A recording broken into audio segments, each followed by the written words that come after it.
Olá, pessoal, sejam muito bem-vindos ao nosso curso de atualização jurisprudencial e aqui, particularmente, a área criminal, a jurisprudência criminal que iremos trabalhar aqui durante esse nosso tempo. Meu nome é Gilberto, sou juiz de direito aqui no Tribunal de Justiça do Estado do Ceará e é uma alegria, é um prazer poder estar com vocês aqui nesse tempo, nesse curso de atualização em jurisprudência criminal, aquilo que o STF, o STJ tem decidido de mais importante, com maior repercussão, que tem trazido maiores reflexões ao longo do ano de 2022 e, claro, teremos aqui a oportunidade de conversar um pouco mais e, para além de sabermos aquilo que tanto o STF como o STJ têm decidido, eu quero crer que o mais importante também é entender as razões, o fundamento, o raciocínio que tem conduzido as cortes superiores a afirmar aquele entendimento, a adotar aquela posição jurisprudencial. Então, sejam muito bem-vindos aqui nesse espaço para que nós possamos refletir um pouco mais sobre tudo isso. Se você teve acesso, se você teve a curiosidade de assistir a nossa aula inaugural, ali nós conversamos sobre algumas temáticas, mas, claro, dado o tempo que era bastante curto, nós tivemos que escolher ali alguns pontos, 4 pontos, se você assistiu, você sabe disso. Falamos sobre prisões, falamos sobre busca e apreensão, propriamente ali na temática do tráfico de drogas, que tem sido muito debatido. Falamos sobre parte da instrução processual, a atuação do Ministério Público. Falamos também sobre questões ligadas à colaboração, ao acordo de colaboração premiada e propriamente ao procedimento, mas tudo ali, claro, nós falamos de forma rápida, de forma não tão aprofundada, porque o tempo nos era muito curto e aí nós não tínhamos condições de conversarmos mais, de olharmos todos os aspectos daquelas questões que estávamos trazendo, ou se mesmo ingressando com mais profundidade em algum ponto, nós nos restringimos apenas à parte daquilo que nós, claro, gostaríamos de falar, dada a amplitude da temática, por exemplo, no caso das prisões. Naturalmente, 30 minutos não são suficientes para conversarmos sobre tudo aquilo que tem sido visto, discutido, decidido sobre a questão das prisões, sobretudo naquilo que nós temos compreendido que seja algo mais recente, que tem colocado os tribunais em maior reflexão durante o ano de 2022, decisões importantes, inclusive, que tivemos em 2022, e é exatamente sobre essa questão das prisões que eu gostaria de iniciar essa nossa aula. Então, basicamente, essa nossa primeira aula será sobre a temática das prisões, medidas cautelares, diferentes aspectos, e agora, claro, com um pouco mais de tempo, nós teremos condições de compreender com mais profundidade o porquê que a temática das prisões está seguindo esse raciocínio. Raciocínio que talvez nós não fôssemos acostumados, talvez um raciocínio diferente daquilo que, em geral, nas últimas décadas, os tribunais vinham entendendo, até porque a legislação, sobretudo infraconstitucional, era toda naquele sentido, e agora estamos nos acostumando com um novo modelo, um novo formato, uma nova disciplina da temática prisões e medidas cautelares. Então, essa nossa primeira aula, talvez ingressando na segunda aula, nós falaremos sobre esses diversos aspectos das prisões, e aqui, claro, ainda não teremos condições de ver absolutamente tudo, até porque nós vamos nos restringir mais naquilo que foi decidido em 2022. Mas fique tranquilo que, por certo, nós falaremos sobre a grande maioria das questões ligadas à temática das prisões e medidas cautelares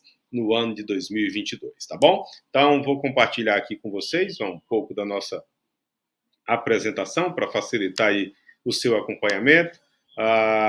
Se você tiver aí de posse, claro, uma outra janela ou mesmo com o seu Vadimecum aí aberto, se quiser acompanhar também, nós trabalharemos uma parte da legislação, naturalmente, apenas como menção, nós não ficaremos aqui fazendo leituras de texto legal, tá certo? E para iniciar essa nossa primeira aula, como falamos, nós, inclusive, consideramos e refletimos um pouco na aula inaugural, como falei, que tanto o STF como o STJ, no ano de 2022, tiveram decisões importantes na temática. É claro que as decisões sobre essa questão das prisões em 2022 não necessariamente representaram uma novidade, talvez até uma novidade parcial, mas não foi o ano em que essa temática teve tanta repercussão como foi o ano de 2020, 2021. Isso porque 2022 os tribunais avançaram para uma espécie de consolidação do entendimento que passou a ser adotado no ano de 2020, sobretudo a partir, claro, do pacote anticrime, que veio em dezembro de 2019, com vigência a partir de janeiro de 2020, como você bem sabe, você bem conhece. Se você assistiu à nossa aula inaugural, claro, você já tem ali uma boa visão da temática em que nós conversamos naqueles poucos minutos quando abordamos a questão. Então, aqui vamos falar um pouco daquilo que tratamos lá e, claro, vamos falar muito mais. Eu espero que você acompanhe aí conosco esse raciocínio. Então, atento a essas decisões de 2022, que, como falei, não foram necessariamente uma novidade, mas os tribunais avançaram para uma consolidação daquilo que já vinha sendo decidido desde 2020, propriamente desde julho de 2020, porque o primeiro semestre, sobretudo a STJ, o primeiro semestre de 2020, ainda estava muito apegado ao entendimento que o Superior Tribunal de Justiça tinha até 2019. Então, sobretudo, essa questão veio se consolidando a partir de julho de 2020. Falaremos mais sobre isso. Mas sempre quando eu vou falar sobre prisões e medidas cautelares, seja pós-graduações, seja para cursinho, seja inclusive em formação de colegas, eu gosto sempre de iniciar a temática, quando temos um pouco mais de tempo, como falei, tentando trazer a turma, trazer o aluno, o participante, para a compreensão maior do próprio sistema. Me parece que hoje, dado o momento, o próprio modelo processual que temos seguido, que temos adotado, me parece que quando nós restringimos a análise da temática prisão e medida cautelar unicamente a dispositivos, sobretudo do Código de Processo, embora seja importante e me parece, inclusive, até relevante essa análise, mas me parece que seja uma análise incompleta. Embora a redação do 282, do 311, me pareça que essas redações sejam muito claras, muito tranquilas do ponto de vista da interpretação, mas me parece que a análise restrita a esses dois dispositivos seria uma análise ainda incompleta. Isso porque, quando nós falamos de prisão e medida cautelar, sobretudo nesse novo momento, após 30 anos já da Constituição Federal, nós não temos mais como deixar de fazer essa análise sem considerar o desenho que o Constituinte de 88 fez acerca do modelo processual escolhido para o processo penal. Então, você sabe que nós tínhamos um Código de Processo Penal da década de 40, toda aquela concepção que levou o Constituinte da época, ainda da Constituição da década de 30, e que levou o legislador infraconstitucional a elaborar e a aprovar o Código de Processo Penal da década de 40, todo aquele cenário, contexto político e jurídico era completamente diferente daquilo que se viu na Constituição de 88. Então, a Constituição tida como a Constituição cidadã, com direitos e garantias fundamentais não apenas previstos no corpo, mas sim que poderiam ser e que podem ser exigidos o seu cumprimento. Então, todo aquele modelo, não vamos ingressar muito nessa análise da Constituição, mas todo aquele modelo trouxe repercussões relevantes para o processo penal, que ainda estava preso ou vinculado àquele modelo jurídico-político da década de 40, completamente diferente do modelo de 88, que o Constituinte ali apontou para um sistema processual completamente diferente. Então, para nós falarmos sobre prisões e medidas cautelares hoje, as medidas cautelares diversas da prisão que nós compreendemos hoje, elas têm, embora tenham demorado chegar até nós, mas elas representam, inclusive, essa tentativa de concretizar o modelo que a Constituição tentou desenhar, o que a Constituição desenhou ali em 88, como questões relacionadas à presunção de inocência, a questão relacionada ao Estado de liberdade como regra constitucional e uma série de outras coisas que ainda vamos aqui mencionar. Então, é importante, como falei, nós voltarmos lá à Constituição de 88 e entendermos que o modelo processual adotado ali pelo Constituinte, para além de todos os direitos e garantias fundamentais previstos, sobretudo, no artigo 5º, como você bem conhece, sobretudo, os dispositivos, os incisos ali atinentes ao Código de Processo, ao sistema processual, princípios que consolidados na nossa prática forense, mas, para além desses direitos e garantias fundamentais, nós tivemos um desenho processual feito na própria Constituição que apontou para um modelo que era diferente daquilo que nós vivíamos. Você sabe, e é sempre mencionado quando vamos falar de modelo processual à luz da Constituição de 88, que o Constituinte, quando trouxe no artigo 129.1, que compete ao Ministério Público propor privativamente a ação penal, a partir daquele momento, a Constituinte fez um desenho muito claro de que, a partir dali, o Estado brasileiro teria um órgão próprio para acusação. E, ao estabelecer que o Estado tinha um órgão próprio de acusação, a primeira conclusão que se chega é, além do órgão próprio de acusação, a parcela, a parte do Estado que cuida do julgamento, que é responsável por julgar, não pode acusar. E aqui a ideia de acusar não é simplesmente assinar a denúncia, mas, para além do Estado juiz não poder ser autor da denúncia, da peça delatória, o Estado juiz também não pode se comportar, não pode agir, não pode atuar como órgão da acusação. E aqui, certamente, você já está lembrando, ou está se lembrando, da redação do artigo 3º-A do Código de Processo Penal, que foi incluído pelo pacote anticrime em dezembro de 2019, quando o legislador ali estabeleceu que o sistema processual obedecerá o modelo acusatório, sendo vedado ao juiz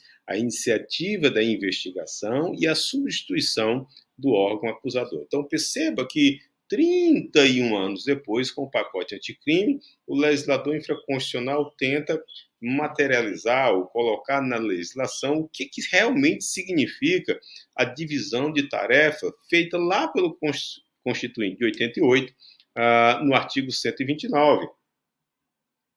Quando, repito, e você conhece bem a redação da Constituição, atribuiu ao Ministério Público a tarefa privativa de propor, de ajuizar a ação penal. Então, embora isso aparentemente pareça uma simples destinação de função, o artigo 129 é só uma atribuição de função do Ministério Público, ali são as tarefas, como os demais incisos do artigo 129 traz, propor ação civil e várias outras demandas, mas não é apenas isso, porque mais do que atribuir uma função, quando o Constituinte estabelece que a competência para ajuizar, ou a legitimidade para propor, ajuizar a ação penal é privativa do Ministério Público, o Estado, naquele momento, ele toma a decisão de separar uma parte do Estado, que no nosso caso é tarefa do Ministério Público, é representado pelo Ministério Público, ele separa essa parte do Estado e estabelece como atribuição a tarefa de ajuizar a ação penal. E o Estado juiz, aqui compreenda o órgão julgador, o Poder Judiciário, não pode nem acusar e nem se comportar durante a persecução penal como autor, como órgão acusador. E aí, claro, você também sabe que, para além de estabelecer a função de acusar, a própria Constituição também traz as funções essenciais da justiça. E a defesa, a advocacia, a defensoria pública são responsáveis pela tarefa de defender. Claro, essa tarefa também não pode ser desempenhada pelo Estado juiz, porque há um órgão próprio, existem pessoas cuja função é estabelecida na perspectiva da defesa. Então, ainda que em rápidas palavras, é importante compreender, e isso ao longo desses anos, a própria doutrina tem se consolidado nesse sentido, embora alguns divirjam se realmente é ou não o sistema acusatório, como está aí na sua tela, se esse sistema acusatório é puro, se não é, se é igual ao modelo adotado aqui ou acolá. O fato é que, quando o Constituinte estabelece ou traz no seu desenho processual uma divisão clara de tarefas de acusação, de defesa e de julgamento, nós temos, de uma forma muito, muito forte, muito bem desenhada, o sistema acusatório. Porque no sistema acusatório, uma das marcas mais registradas desse sistema é exatamente essa divisão de tarefa. Não pode haver confusão. O responsável, o legitimado para uma tarefa, não pode agir na tarefa do outro. Então, cabe ao Ministério Público acusar, cabe à defesa estabelecer a defesa e, claro, cabe ao Estado juiz, Poder Judiciário,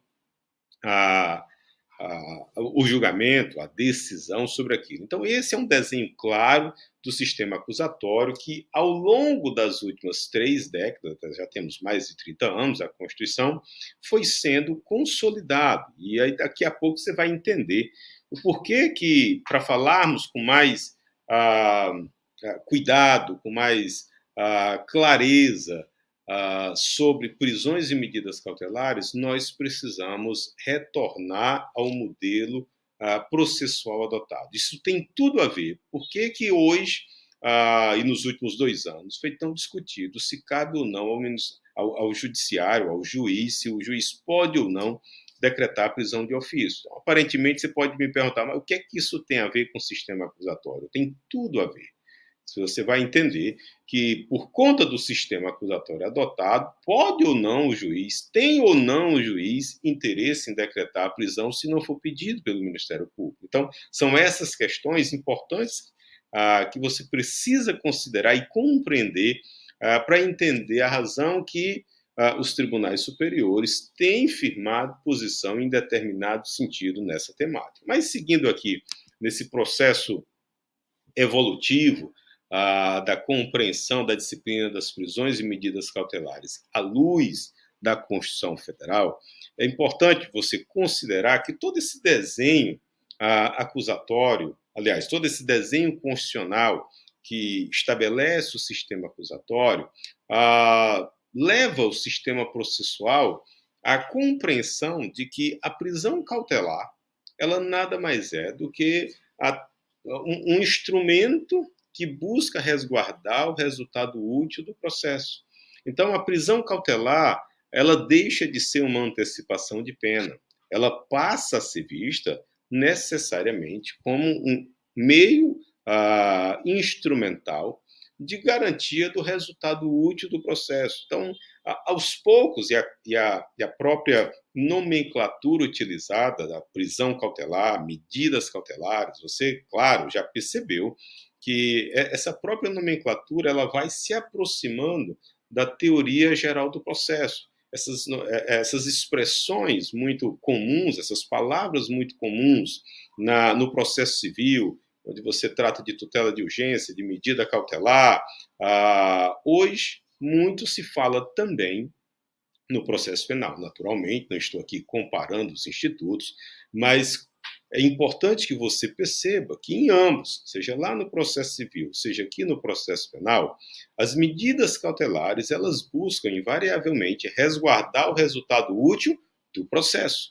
E com a prisão e as medidas cautelares não é diferente. Em maior ou menor medida, tanto a prisão cautelar, leia-se aqui prisão preventiva, ou mesmo a temporária, que também é uma prisão cautelar, como as medidas cautelares diversas da prisão, elas buscam resguardar esse resultado útil do processo. E aí você vai entender por que hoje os tribunais estão entendendo, de forma praticamente unânime, que não cabe mais ao juiz decretar prisão de ofício. Já vou antecipando aquilo que nós vamos conversar mais à frente. Porque a prisão processual ela não é uma prisão penal do ponto de vista do cumprimento da pena. Na verdade, o próprio legislador estabeleceu que a prisão provisória não pode ser compreendida como antecipação de pena. Isso, inclusive, vedado, segundo o próprio entendimento do STF, vedado pela Constituição Federal ao estabelecer a presunção de inocência. Mas, em razão desse raciocínio,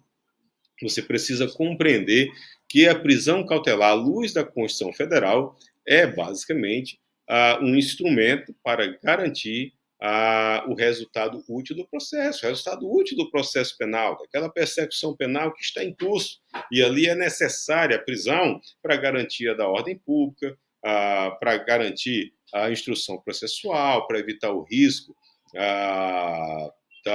de não cumprimento da lei, para garantir a fiel aplicação da lei. Então, a prisão cautelar, quando nós olhamos hoje para os requisitos ali estabelecidos, a ordem legal, a ordem constitucional, nos desafia a compreender essa prisão cautelar como um instrumento para resguardar o resultado útil do processo. Isso tem a ver com o que está aí na nossa tela.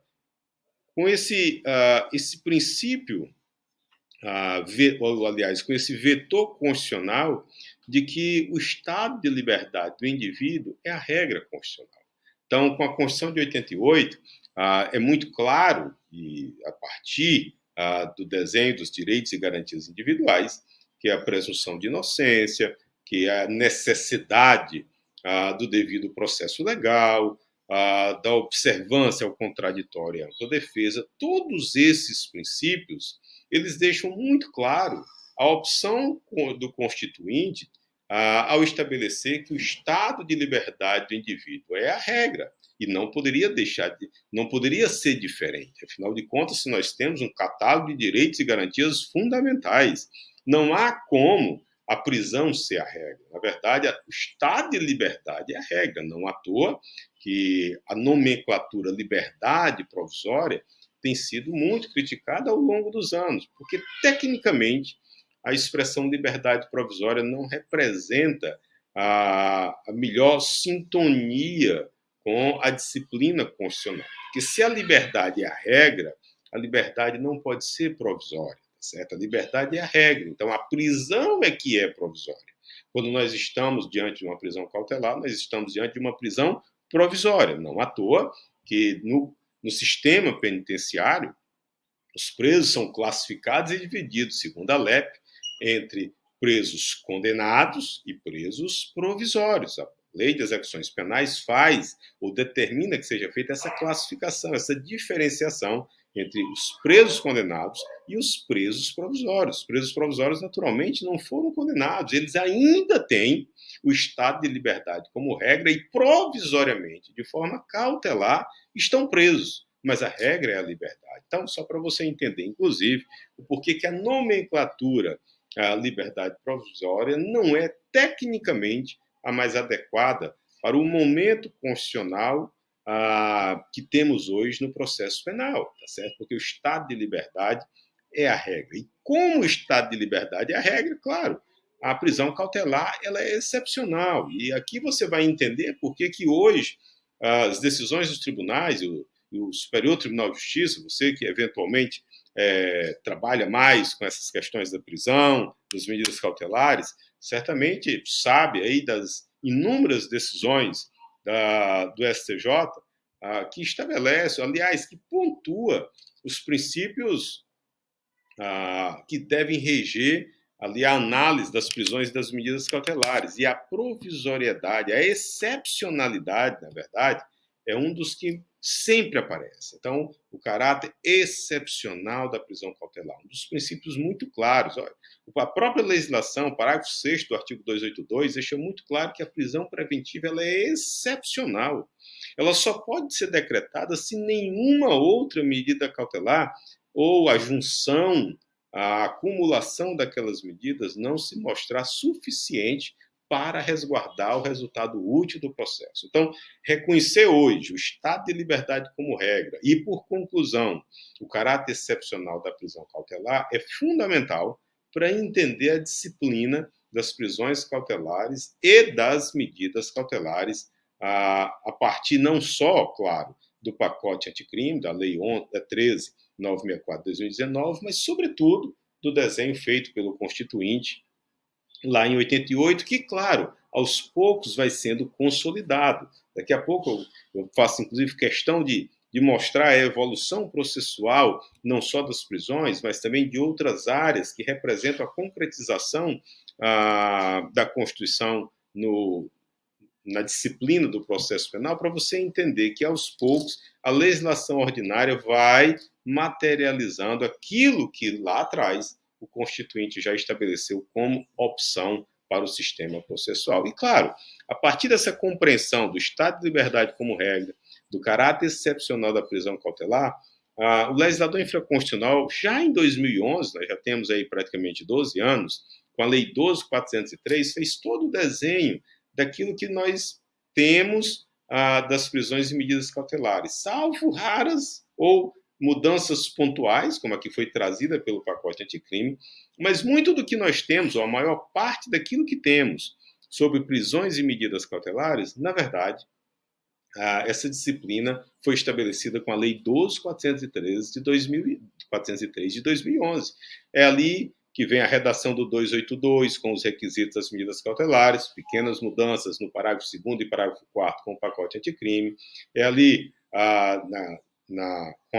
com a Lei 12.403, que nós temos o elenco, o rol das medidas cautelares no artigo 319. Artigo 319, você sabe que no projeto originário do Código de Processo Penal, ali tratava das prisões administrativas, e a redação das prisões administrativas ficou entre nós até 2011, quando o legislador, com a Lei 12.403, reformulou tudo aquilo, e o 319 hoje é dedicado ao elenco das medidas cautelares diversas da prisão. Então, foi, na verdade, a Lei 12.403, em 2011, que trouxe, na perspectiva da legislação infraconstitucional, o novo desenho da temática das prisões e medidas cautelares, buscando alinhar essa temática à disciplina constitucional, que desde 88 já trazia ali vários princípios sobre a matéria que não tinham a sintonia da legislação infraconstitucional. Então, nós tínhamos um Código de Processo Penal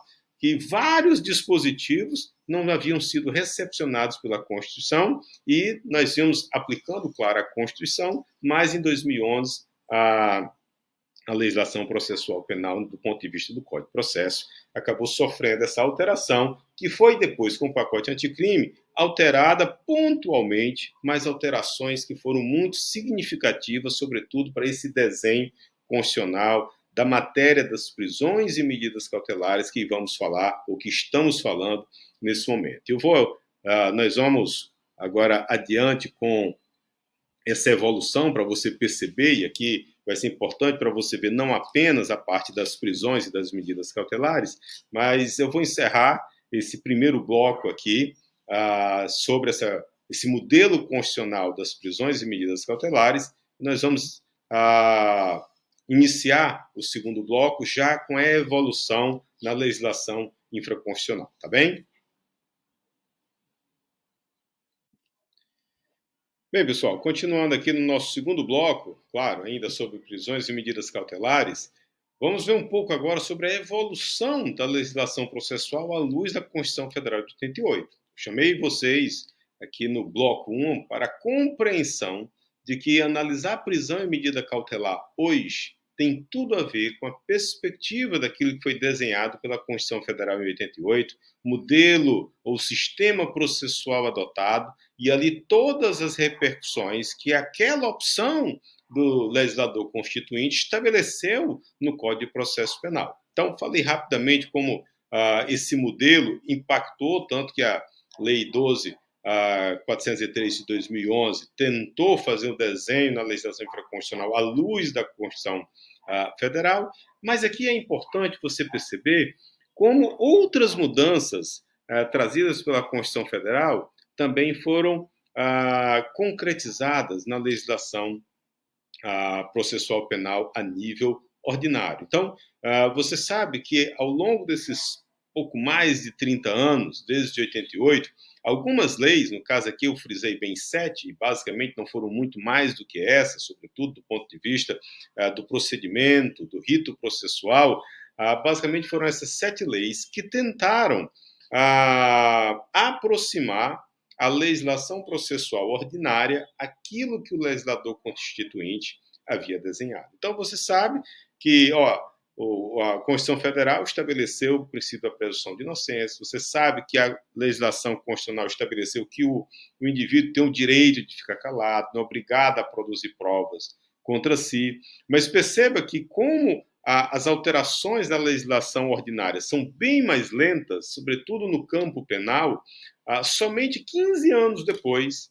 em 2003, foi que a Lei 10.792 reformulou ou alterou os dispositivos do Código de Processo Penal que tratavam do interrogatório. Até 2003, o artigo 188, por exemplo, que tratava do interrogatório do réu, ali estabelecia que o réu poderia ficar em silêncio, mas o silêncio teria determinadas repercussões na análise da prova. Só em 2003 foi que o legislador ordinário fez a adaptação ou aproximou a legislação ordinária ao modelo constitucional desde 88. E vários outros foram também, várias outras foram as alterações. A legislação em 2008, 2009 trouxe alterações no procedimento do júri, na análise da prova, no próprio procedimento ordinário, no interrogatório, interrogatório por videoconferência, ritos ou procedimentos que hoje nós compreendemos com muita clareza, com muita tranquilidade, como, por exemplo, o interrogatório ser o último ato da coleta de provas. Então, até 2008, 2009, o interrogatório ele vinha logo depois do recebimento da denúncia. Ao oferecer a denúncia pelo Ministério, ao ser oferecida a denúncia pelo Ministério Público, o juiz recebia a denúncia, mandava citar o réu e designava data para o interrogatório. E logo depois do interrogatório é que o réu teria a oportunidade para oferecer a defesa prévia, depois seriam designadas audiências de instrução. Então, aquele era o rito até 2008, 2009. E só então, 2008, 2009, é que o legislador ordinário isso não está alinhado à Constituição.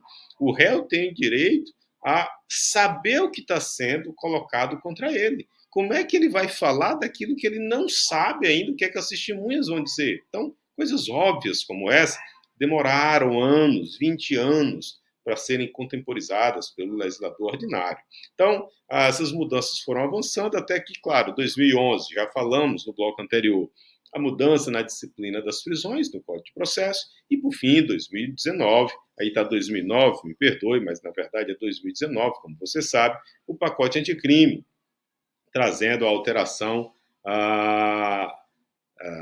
com relação a alguns pontos da matéria das prisões e medidas cautelares e, claro, várias outras mudanças, tanto em outras partes do Código de Processo Penal, como em várias outras legislações que foram alteradas pelo pacote anticrime. Então, essa foi basicamente a evolução processual e é importante você perceber esse movimento do legislador ordinário na tentativa de aproximar o processo penal ao modelo escolhido pelo legislador em 88. Questões bastante simples do ponto de vista da compreensão, como direito de ficar em silêncio, como interrogatório como último ato, e, claro, em 2011, esse novo desenho das prisões e aquilo que falamos no bloco anterior, compreendendo que a prisão é a exceção e que a regra é o estado de liberdade do indivíduo. E isso tudo tem a ver com aquilo que nós almejamos falar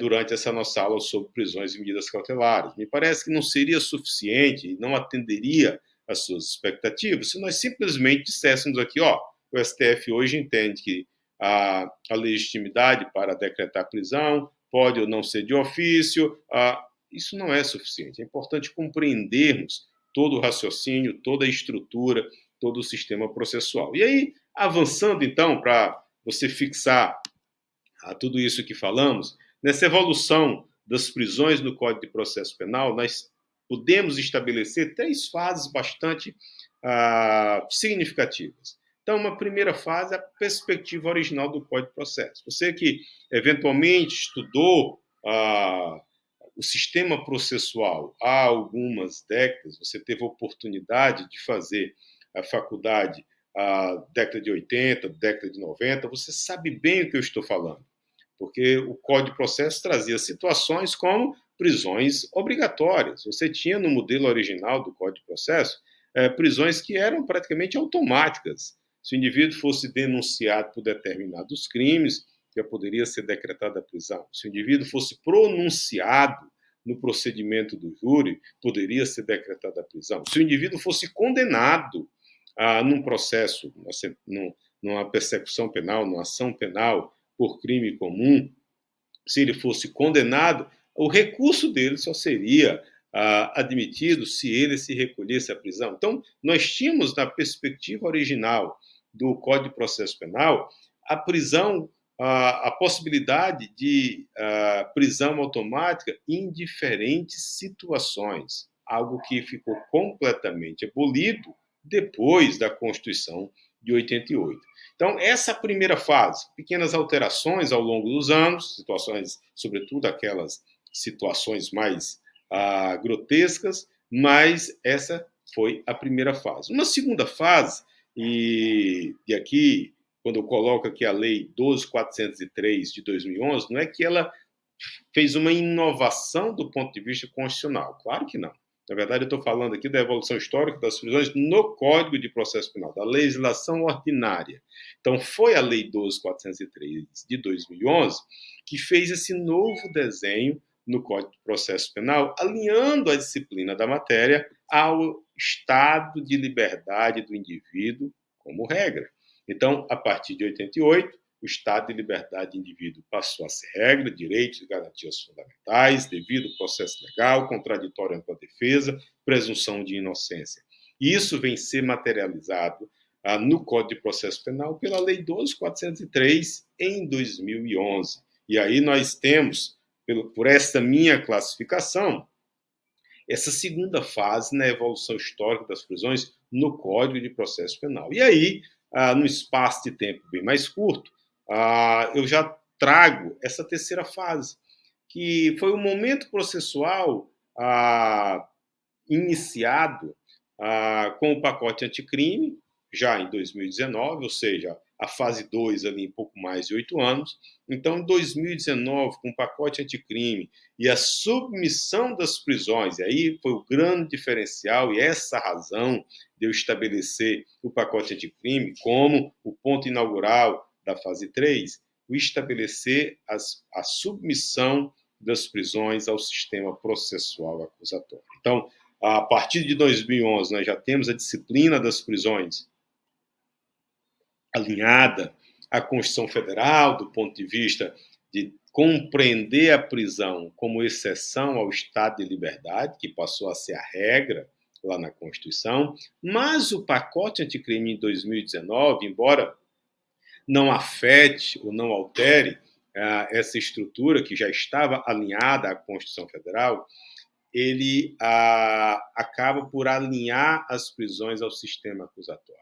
Naquilo que já foi apontado aqui por mim mesmo, no bloco 1, que falei na aula inaugural, e que muito tem se falado hoje, que é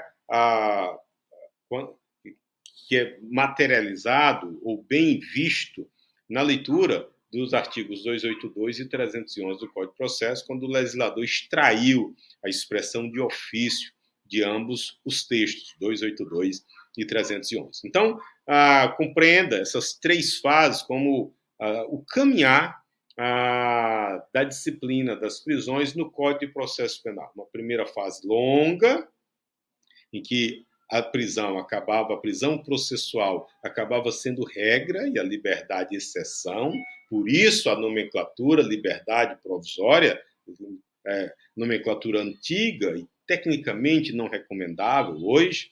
A fase 2, iniciada em 2011 com a Lei 12.403, compreendendo o estado de liberdade do indivíduo, a necessidade dessa disciplina a nível de legislação ordinária, E a fase 3, o alinhamento das prisões ao sistema processual acusatório. E aí, para nós avançarmos, quando nós falamos de prisões e medidas cautelares, é importante que você compreenda, já na base, já no início desse raciocínio, que ambas, prisão cautelar e medidas cautelares, são espécies do gênero medida cautelar pessoal, ou medidas cautelares pessoais. Me perdoe, tá com erro aí na grafia, na verdade são medidas cautelares pessoais. Então, as medidas cautelares pessoais, elas representam o gênero que tem como espécies tanto a prisão cautelar como as medidas cautelares diversas da prisão. E você vai perceber que esse esclarecimento, essa distinção que eu estou fazendo aqui agora, tem a ver, inclusive, com situações que foram decididas pelo STJ no ano de 2022. Afinal, pode ou não pode o juiz decretar a prisão de ofício se o Ministério Público requereu medida cautelar diversa da prisão e não a prisão, e o juiz decretou a prisão? É possível? Elas são espécies do mesmo gênero ou não? O fato de serem espécies do mesmo gênero justifica que o juiz decrete a prisão, mesmo quando o Ministério Público requereu apenas uma medida cautelar diversa da prisão? Então, é importante que você tenha, já na base do seu entendimento, que tanto prisão cautelar como medidas cautelares são espécies do gênero medidas cautelares pessoais, aquelas que são adotadas no curso do processo para resguardar o resultado útil do processo, tá certo?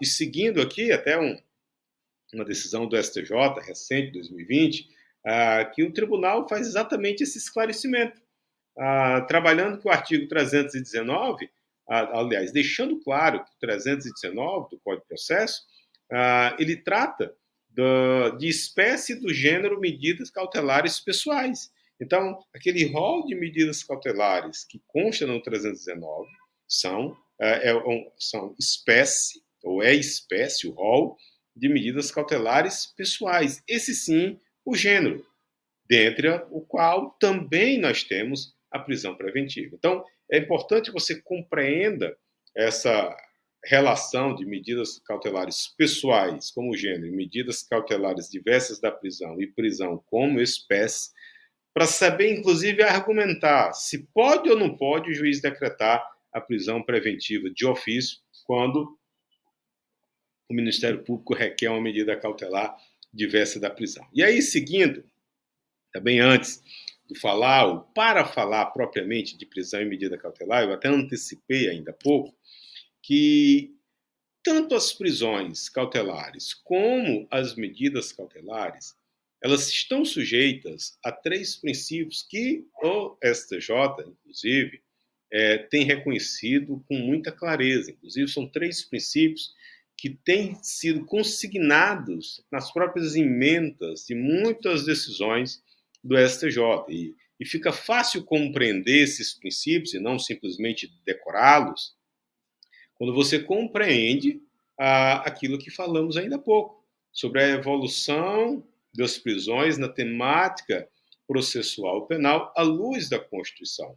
Quando nós aqui falamos que a prisão é exceção, na medida em que a regra é o estado de liberdade, portanto, a prisão provisória passa a ser exceção, fica claro compreender a razão de o artigo 282, parágrafo 4º, parte final, que fala do descumprimento das medidas cautelares, estabelecer que a prisão preventiva só pode ser decretada no caso de descumprimento de medida cautelar em último caso, se não for possível proteger ou resguardar o resultado útil do processo com acumulação de outras medidas cautelares, aí sim estar-se-ia autorizada a decretação da prisão preventiva. Assim como o parágrafo 6º, de forma muito clara e expressa, trata a prisão preventiva como excepcional. A prisão preventiva somente poderá ser decretada se não for possível ser fixado, no caso, medidas cautelares diversas da prisão. Ou seja, a prisão é sempre em último caso. Então, esse exercício que o juiz precisa fazer na análise de um pedido de prisão cautelar de apenas decretá-la se tiver, claro, se tiverem presentes os outros fundamentos, os outros requisitos, se não for possível resguardar o resultado útil do processo de outra forma, na medida em que a prisão cautelar é excepcional. Então, o princípio da excepcionalidade. O outro princípio, também muito destacado pelo STJ, ao longo desses últimos 2 anos, sobretudo, é o caráter provisório, a provisionalidade da prisão e das medidas cautelares. E o artigo 316, também alterado pelo pacote anticrime, sobretudo o parágrafo único do 316, estabelece com muita propriedade esse princípio da provisionalidade, na medida em que diz que a prisão cautelar ela precisa ser reanalisada, reexaminada a cada 90 dias. Não é porque no momento da decretação da prisão estavam presentes todos os requisitos para a decretação da prisão cautelar, que essa prisão poderá permanecer por prazo indeterminado. Não, o legislador entendeu que a cada 90 dias o juiz precisa reexaminar aquela ordem de prisão para discernir se ainda é necessária ou não, já que a prisão provisória ela tem o caráter de provisionalidade, ou a natureza de provisionalidade, já que ela não é definitiva. O indivíduo não foi condenado, ele não cumpre pena. Então, se ele não foi condenado e não cumpre pena, ele está preso de forma provisória. Essa prisão precisa ser reanalisada para saber se ele pode retornar ao estado de liberdade que lhe é assegurado constitucionalmente, e somente quando se estiver diante de direito fundamental de terceiro, que naquele momento prevaleça sobre o direito fundamental de liberdade do indivíduo, somente nessa circunstância é que se poderá decretar ou manter a prisão. Caso contrário, deverá ser restituída a liberdade do indivíduo. Então, princípio da provisionalidade. E o terceiro, também muito destacado pelo STJ, está aí o HC 770-766, que é o princípio da proporcionalidade. Esse, ao longo da última década, muito presente nas decisões do STJ, também do STF, reconhecendo que, de fato, o artigo 282 do Código de Processo, quando trata das medidas cautelares, fala textualmente da necessidade de adequação como requisitos para a decretação das medidas cautelares diversas da prisão, e, embora o dispositivo não seja tecnicamente, ou não tenha tecnicamente a melhor redação, mas deixa muito clara a intenção do legislador de estabelecer a necessidade do respeito à proporcionalidade quando se estiver diante de medidas cautelares e prisão. Afinal de contas, o pedido de medida cautelar e prisão cautelar, eles buscam, ou o pedido busca, resguardar o resultado útil do processo. Ele é instrumento, ele é meio para se alcançar o fim. E aí, essa relação de meio e fim, você sabe que ela é bem compreendida pelo princípio da proporcionalidade. Analisar se aquele meio é necessário ou não, é adequado ou não, é, acima de tudo, proporcional para que seja restringido um direito fundamental como é a liberdade do indivíduo. Então, os dispositivos do Código que tratam sobre isso, e, claro, a decisão aí do STJ que eu acabei de mencionar. E agora, feito esse preâmbulo, essa análise contextual, para que você possa compreender em que pé a disciplina das prisões cautelares e das medidas cautelares está hoje, então, feito todo esse preâmbulo, agora nós podemos tratar da decretação das medidas cautelares e prisão cautelar com mais tranquilidade, compreendendo não simplesmente que a redação atual do 288 não prevê mais a expressão de ofício, que o 311, da mesma forma, não prevê mais a expressão de ofício, e que o STJ e o STF já decidiram assim. Isso é verdade, mas é importante nós compreendermos por que o legislador fez essa alteração. Por que o STF e o STJ estão entendendo dessa maneira? Você sabe, inclusive, que o STJ, logo depois do pacote anticrime, ele, no primeiro semestre de 2020, ele continuou entendendo que a prisão poderia ser decretada de ofício pelo juiz, sobretudo na conversão do flagrante em preventiva.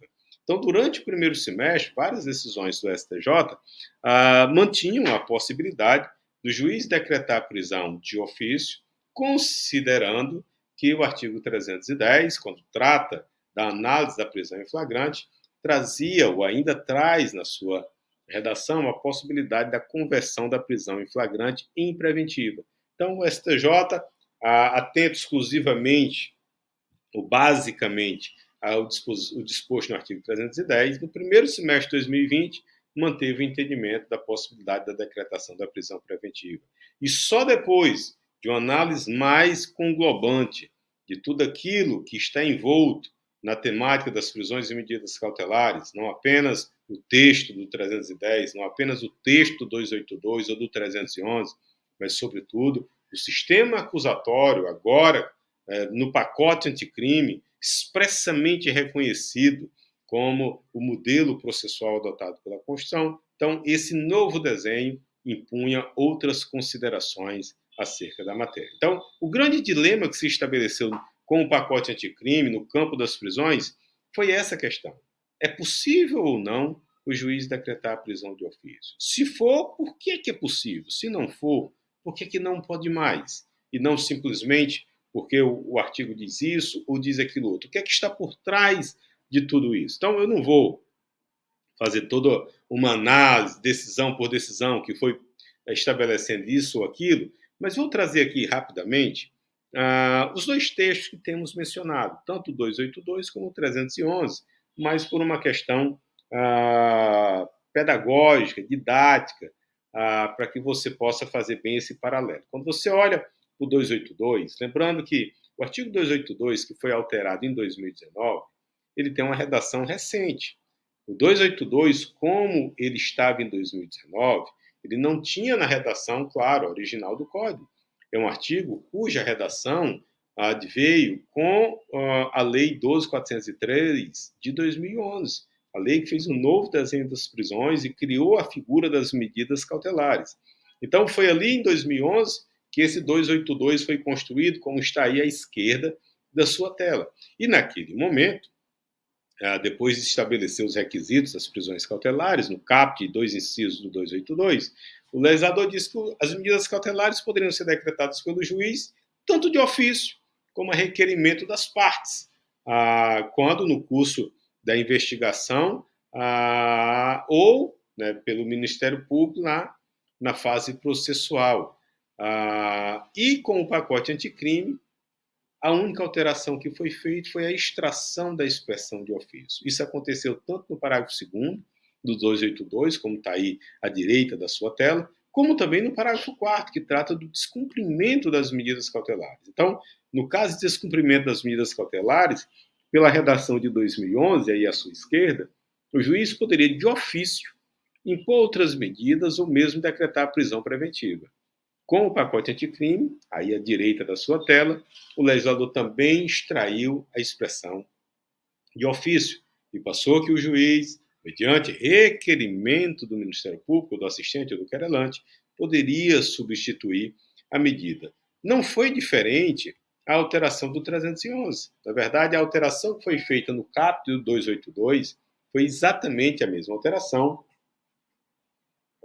que foi feita no caput do 311, quando excluiu, quando extraiu dali a expressão de ofício e agora, como está aí à sua direita, a prisão preventiva somente poderá ser decretada a requerimento, sim, do Ministério Público, do querelante, quando se estiver diante de uma ação penal privada, ou do assistente, ou, claro, também por representação da autoridade policial. Então, esse é o cenário legislativo. Como eu falei, uma tentativa do legislador ordinário de alinhar o dispositivo infraconstitucional ao modelo escolhido pela Constituição. Então, quando você estiver diante do 282 e do 311, perceba bem que essa é uma tentativa do legislador, ou foi uma tentativa do legislador, de alinhar esse modelo ao sistema acusatório desenhado na Constituição. A disciplina das prisões das medidas cautelares já havia sido feita pela Lei 12.403 de 2011, mas ainda não tinha sido assentada pela legislação infraconstitucional a escolha, o alinhamento desse modelo pela legislação infraconstitucional, tá bem? Então, para você seguir aí, olha, nessa nossa próxima imagem, aqui eu já vou antecipar e sem muita discussão, até porque já tem sido a consolidação do entendimento ao longo desses últimos 2 anos. Tanto o STF como o STJ já firmaram, e o STJ acompanhou o entendimento do STF. Já posso antecipar que ambos firmaram o entendimento da impossibilidade da decretação da prisão ex officio, pelo menos de uma forma geral. E aí essa decisão, eu fiz questão de trazer, do HC 186421, essa é uma decisão de 2010, talvez a primeira decisão do ministro Celso de Mello sobre a matéria. Então, nós estávamos ali em 2020, primeiro semestre, algumas decisões do STJ ainda permitindo a decretação da prisão de ofício, com base no 310.2, ainda analisando friamente ali o contexto do juiz relaxar a prisão, converter ou conceder a liberdade, e aí em julho o STF veio nesse HC 186421 e entendeu que não seria possível. Primeiro, numa decisão monocrática, inclusive tive a felicidade na decisão desse HC, salvo engano, ter nossa obra sobre prisões e medidas cautelares, sobre a lei anticrime, citada inclusive pelo ministro, quando ali nós defendíamos essa posição, que não só pela nova redação da lei, mas pelo modelo constitucional adotado, o juiz não poderia mais decretar a prisão de ofício, dependeria do requerimento do Ministério Público, afinal de contas é o órgão acusador que tem interesse em garantir o resultado útil do processo. Então, esse entendimento do STF foi sendo reiterado nas decisões seguintes por diferentes ministros. Uma outra decisão que ainda considerou entendimento diverso, mas, grosso modo, esse tem sido o entendimento do STF. Da mesma forma, o próprio STJ. O STJ iniciou também, como falei, um entendimento diverso, mas depois das decisões do STF, a terceira sessão do STJ também se alinhou ao entendimento do STF, reconhecendo que, à luz das inovações da Lei 13.964, o juiz não poderia mais decretar a prisão cautelar sem requerimento prévio do Ministério Público ou sem requerimento da autoridade policial, tá certo? Então, já trazendo esse entendimento tanto do STF como do STJ, você conhece as decisões ao longo de 2021 e 2022, esse entendimento foi sendo consolidado. Nós vamos falar ainda um pouco mais sobre as razões, embora já tenhamos falado muito sobre isso, desde a visão constitucional sobre a matéria. Vamos encerrar agora esse segundo bloco e vamos partir para o terceiro bloco na continuação dessa nossa temática, tá bem? Bem, pessoal, retomando aqui o nosso terceiro bloco, iniciando aqui o nosso terceiro bloco, ainda retomando a temática das prisões e medidas cautelares, nós fechamos o segundo bloco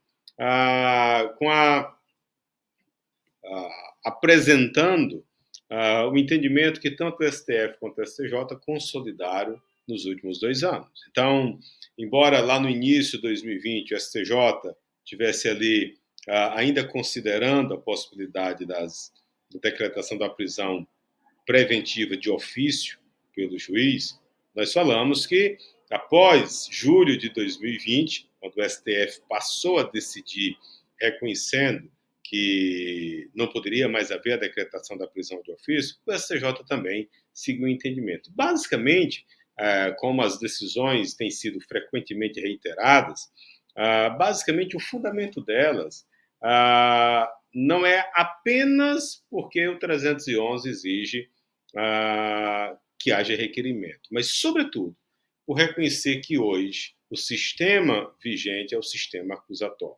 Se é o sistema acusatório, cabe ao Ministério Público, cabe ao Estado da acusação manifestar o interesse no instrumento necessário para resguardar o resultado útil do processo. E esse instrumento necessário que estamos tratando aqui seria a prisão cautelar ou a medida cautelar diversa da prisão.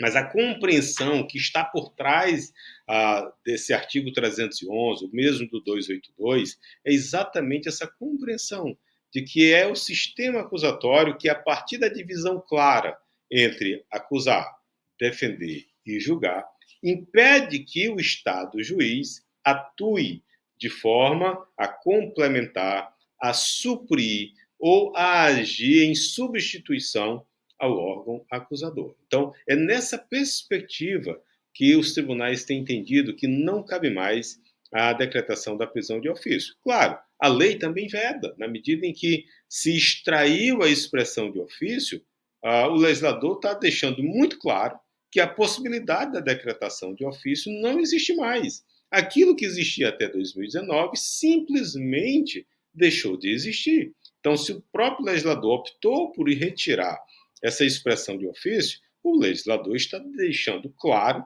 que não é mais possível o procedimento ser inaugurado de ofício pelo magistrado. E claro, como falei, isso tem a ver com o sistema acusatório e por isso que fiz questão de, ao falar, ao iniciar nossa fala sobre prisão e medidas cautelares, fazermos ou construirmos um entendimento a partir da disciplina do desenho feito pelo Constituinte, o legislador constituinte de 88. Então, tudo isso começou lá em 88. E, aos poucos, a legislação processual penal vai compreendendo, e a partir dessa compreensão vai concretizando o modelo que foi escolhido, optado pelo legislador constituinte, tá bem? Então, hoje, STF e STJ, salvo algumas decisões bem pontuais, por questões ali específicas, mencionadas nos próprios processos, circunstâncias de fato e tudo mais,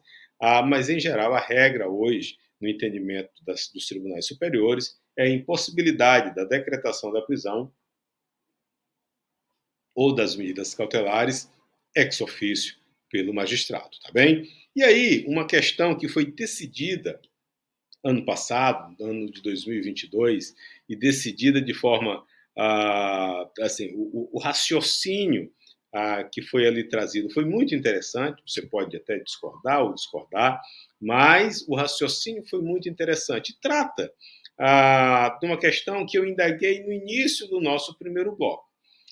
Tudo bem que você já compreendeu que tanto as prisões cautelares como as medidas cautelares, elas necessitam de uma postulação, de um pedido do Estado acusador, seja do Ministério Público, seja da autoridade policial, se ele estiver em fase de investigação, seja do querelante, se tratar de ação penal privada, ou do querelante, ou do assistente, se estivermos diante de assistência de acusação na ação penal pública. Então, já compreendemos tudo isso, a necessidade do requerimento. E a questão que foi levada a julgamento, esse julgado, que inclusive trabalhamos na nossa obra de atualização jurisprudencial, à luz do STF e do STJ, tem a ver com aquela situação que eu indaguei.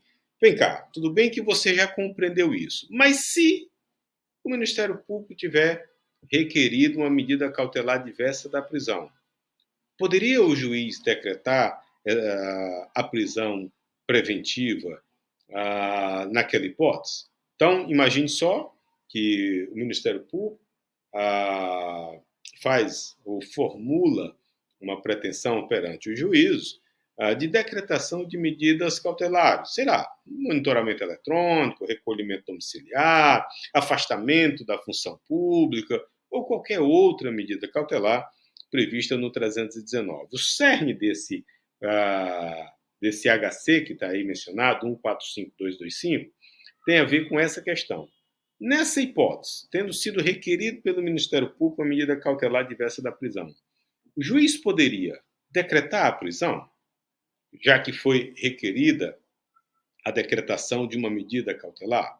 Talvez você me diga, e acompanhando, já antecipa, acompanhando o raciocínio ali da sexta turma do STJ, talvez você me diga, Gilberto, você comentou lá no início que existem medidas cautelares pessoais no processo penal e que essas medidas cautelares se dividem em medidas cautelares diversas da prisão e prisão cautelar. Então, nós temos espécies do gênero medida cautelar pessoal.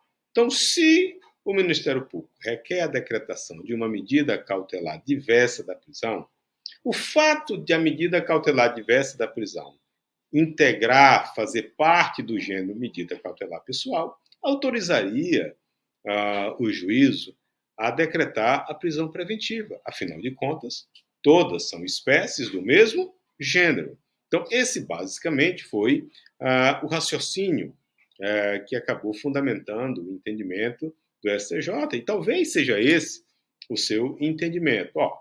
Se foi requerida, se houve a provocação do juízo pelo Ministério Público ao requerer a decretação de medida cautelar diversa, o juiz poderia decretar a prisão preventiva. E aqui outros fundamentos também se somam, como, por exemplo, o fato de caber ao juízo a modulação da medida cautelar a ser aplicada. Este é um entendimento que já vem de anos no STJ, mesmo quando não se discutia essa questão da decretação de ofício ou não pelo juiz, quando se estava diante de medidas cautelares diversas. Poderia o juiz decretar um monitoramento eletrônico se o Ministério Público requereu só, por exemplo, a proibição de se ausentar da comarca? O STJ sempre tem entendido que a modulação da medida cautelar, antes aí do pacote anticrime, que a modulação da medida cautelar, a escolha da medida cautelar adequada para aquele contexto, caberia ao juízo e não ao Ministério Público. Caberia ao Ministério Público requerer a imposição de uma medida cautelar, mas caberia ao juízo a escolha da medida cautelar aplicável, adequada para a situação. Então, se era esse o entendimento, se é este o entendimento, então isso se somaria ao fundamento de que, se o Ministério Público requereu a imposição de uma medida cautelar diversa da prisão, a modulação caberia ao juízo e, portanto, o juízo poderia, numa hipótese extrema, decretar até mesmo a prisão preventiva e não ficar restringido às medidas cautelares diversas da prisão. Então, esses dois fundamentos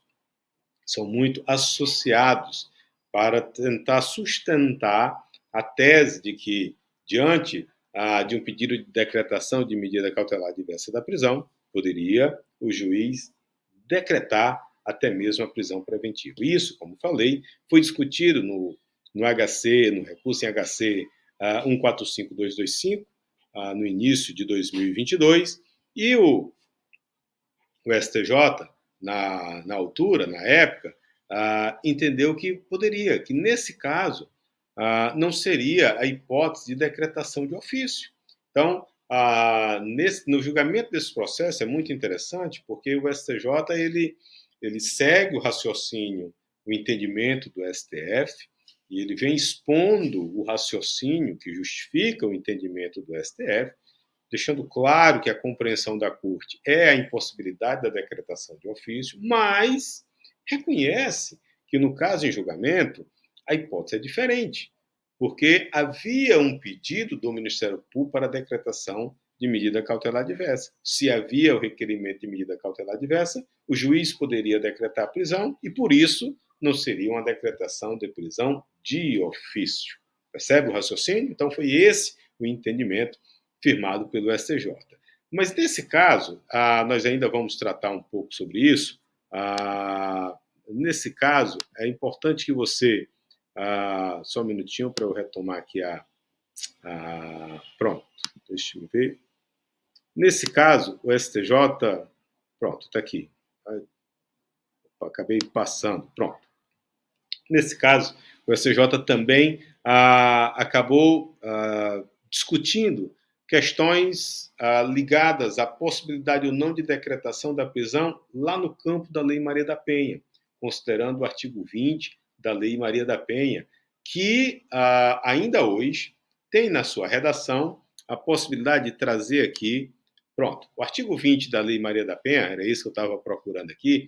Você sabe que lá a Lei Maria da Penha, está aí os princípios abaixo, basicamente esses 3 princípios, outros existem naturalmente, mas com base no princípio da proteção da mulher, com base no princípio da prevenção, já se discutiu que esse artigo 20 continuaria em vigência, mesmo tendo essa compreensão de que o sistema acusatório não mais permite a imposição da prisão cautelar ou de medidas cautelares sem requerimento do Ministério Público. Então, se justificaria isso pelo princípio da proteção da mulher, pelo princípio da prevenção e, claro, pelo princípio da especialidade, até porque a Lei Maria da Penha é especial em relação ao Código de Processo Penal. Então, o fato do Código de Processo Penal ter sido alterado, mas a mesma alteração não ter sido feita na Lei Maria da Penha, propriamente no artigo 20,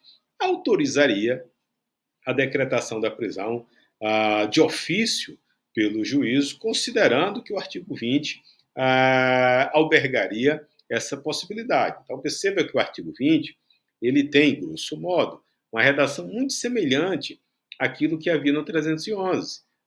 Aqui se estabelece em qualquer fase do inquérito policial da instrução criminal, seria possível a decretação da prisão preventiva do agressor, decretada inclusive de ofício pelo juiz ou a requerimento do Ministério Público mediante representação da autoridade policial. Então, fundamentados, aliás, no princípio da proteção da mulher, da prevenção e, sobretudo, o princípio da especialidade da lei, muito se discutia acerca da preservação dessa legitimidade do juiz de decretar a prisão preventiva de ofício, mesmo quando não houvesse requerimento do Ministério Público. Mas mesmo assim, mesmo com toda essa tríade de argumento, o STJ entendeu que não.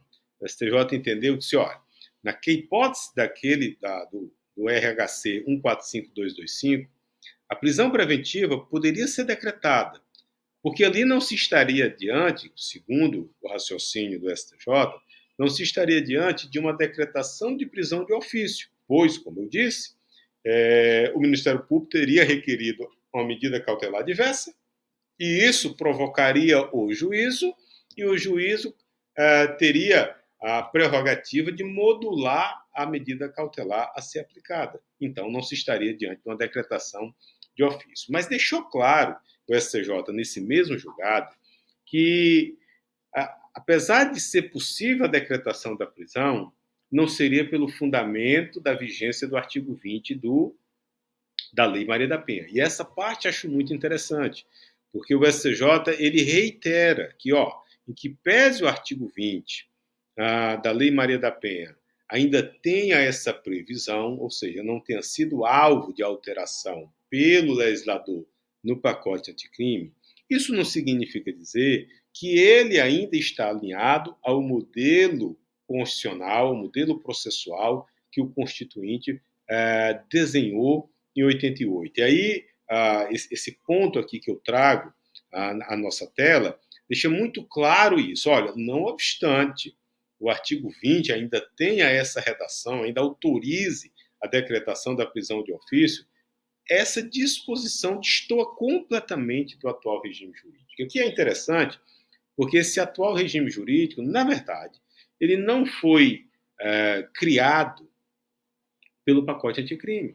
Então, quando nós começamos o primeiro bloco fazendo referência desde a Constituição de 88, a evolução, eu até mencionei naquela ocasião, talvez você agora se pergunte por que nós estamos tratando disso se o assunto é prisão e medida cautelar. Porque isso é fundamental para que você compreenda a estrutura, o regime, o modelo, o desenho das prisões e medidas cautelares no nosso atual regime. Então, o fato é que esse desenho constitucional foi feito em 88, mas aos poucos foi que ele acabou sendo materializado, concretizado entre nós. E aí o STJ reconhece que a disposição do artigo 20 não guarda mais sintonia com o atual regime jurídico. O regime jurídico que reconheceu o sistema acusatório. E por isso, segue aí do julgado, dizendo que a atuação do juiz de ofício é vedada, independentemente do delito praticado ou de sua gravidade, ainda que seja de violência doméstica, ou de natureza hedionda, ou de qualquer outra repercussão, independente da natureza do crime. O fato é que o novo regime albergou o modelo acusatório, e no modelo acusatório a função de julgar é privativa do Ministério Público, aquele que detém o interesse no resultado útil do processo. Cabe ao juiz processar, levar o processo adiante, estabelecer condições de paridade entre acusação e defesa, meios necessários para a apresentação, coleta e apresentação de provas e argumentos, mas cabe ao juiz, ao final, julgar o processo sem que ele tenha interesse no resultado do processo.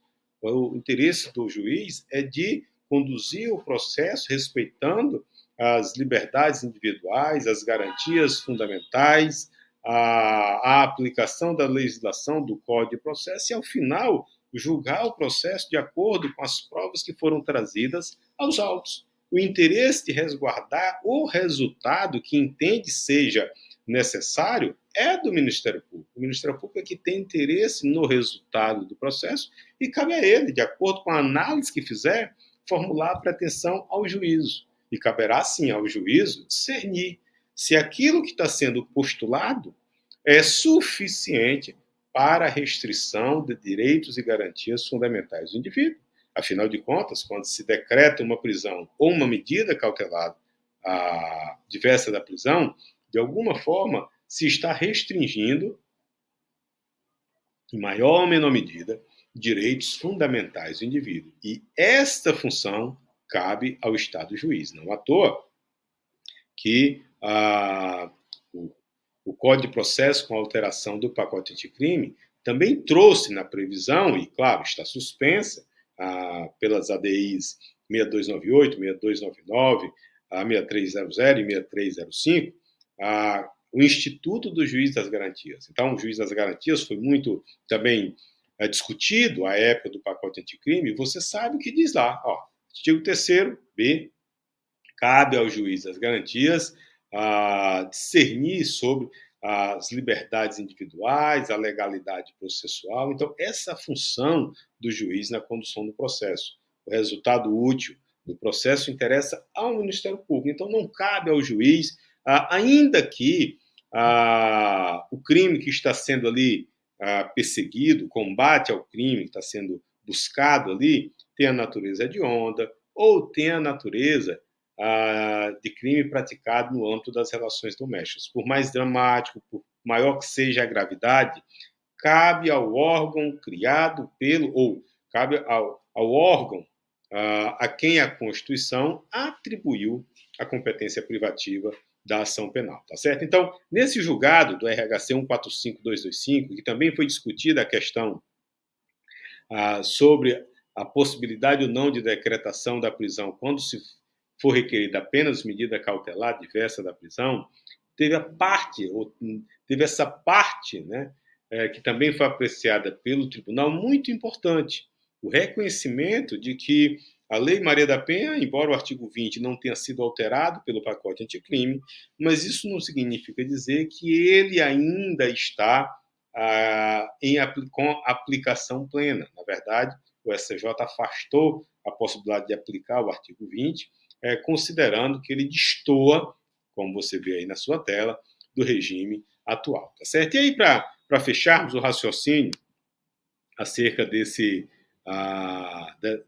entendimento que estamos estudando agora do STJ, eu falei no início que o raciocínio trazido pelo STJ é muito interessante e leva em consideração questões bastante técnicas, sobretudo a compreensão de que ambas as medidas, sejam as cautelares diversas da prisão, seja a prisão preventiva, ambas são a espécie do gênero medidas cautelares pessoais. Então, esse raciocínio que conduziu, ou foi esse raciocínio que conduziu o entendimento do STJ, segundo o qual o juiz poderia decretar essa prisão, e isso não seria considerado uma decretação de prisão de ofício. Mas, em que pese, eu acho muito interessante essa compreensão, e é fato que essas medidas são espécies do gênero medidas cautelares pessoais, mas quando eu olho para a disciplina, tanto das medidas cautelares como da prisão cautelar, no 282, no 311, eu tenho uma dificuldade em compreender esse raciocínio firmado pelo STJ. E basicamente, por uma razão que para mim me é muito clara. Aliás, duas razões que para mim me são muito claras. A primeira delas é, claro, o alinhamento ao sistema acusatório. Então, tudo aquilo que falamos no bloco 1, parte do bloco 2, se aplica exatamente a isso aqui. Então, se no sistema acusatório há um órgão com dedicação, que tem a privatividade no ajuizamento da ação penal, e depois o pacote anticrime vem estabelecer que o juiz não pode se substituir ao órgão de acusação, no artigo 3º-A, me parece muito claro que o juiz não tem interesse no resultado útil do processo. Esse interesse é do órgão de acusação. E se o interesse é do órgão de acusação, a imposição de medida cautelar como forma, como instrumento de resguardo do resultado útil do processo, interessa apenas ao órgão de acusação, aquele que detém a privatividade da ação penal. Não interessa ao Estado juiz. Então, esse é um primeiro argumento que eu tenho mais dificuldade de ultrapassar para seguir esse entendimento firmado pelo STJ.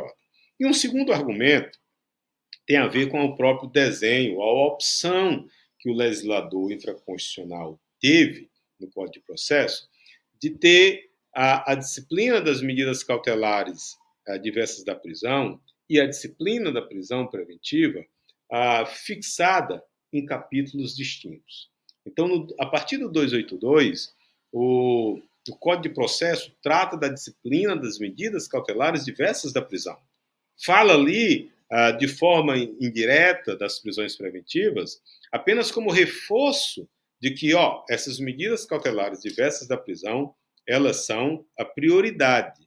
A prisão preventiva, que vai ser falado lá a partir do 311, ela só vai poder ser decretada lá, em última hipótese, somente quando essas medidas aqui não forem suficientes para resguardar o resultado útil do processo. Então, me parece muito claro também, até topograficamente, a opção do legislador em tratar essas duas temáticas de forma separada. Então, 282 e seguintes cuida das medidas cautelares diversas da prisão e o 311 cuida da prisão preventiva. É claro que lá na frente o 319 vai trazer o rol das medidas cautelares, mas nós estamos aqui vendo a disciplina com relação à legitimidade, a possibilidade ou não de decretação de ofício pelo juiz. Então, quando o legislador faz a opção de cuidar aqui das medidas cautelares diversas e num outro ponto da prisão preventiva, me parece que o legislador entende que são duas situações distintas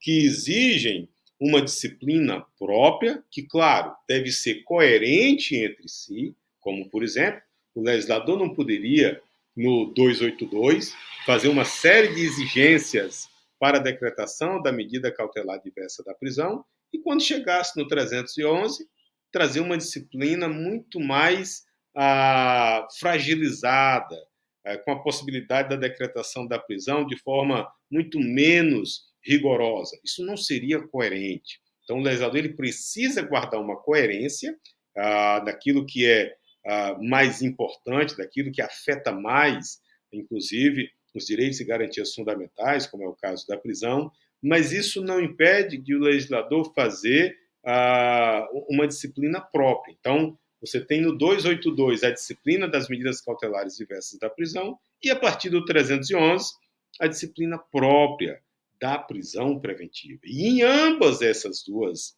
disciplinas, ou nesses dois contextos, o legislador faz a mesma exigência. Tem que haver um pedido do Ministério Público, do querelante, do assistente ou da autoridade policial.